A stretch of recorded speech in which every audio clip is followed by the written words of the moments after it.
ஆனால் இந்த நேரத்திலே எனக்கு மிகப்பெரிய ஒரு வருத்தம், என்னுடைய அண்ணன் காடுவெட்டியார் மாவீரன் இந்த மாநாட்டிலே இல்லை.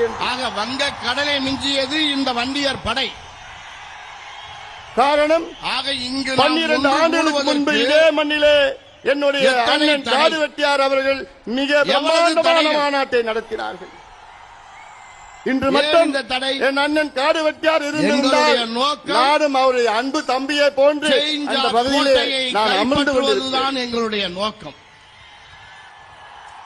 காடுவெட்டியார் செய்வது எங்களுடைய நோக்கம் மறையவில்லை, நம்முள் இருக்கின்றார். நாங்கள் கலவரம் செய்தால் இந்த அவருடைய கனவு ஐயா காலத்தில் தமிழ்நாட்டை நாம் சொந்தம் ஆள வேண்டும், நாம் ஆள வேண்டும்.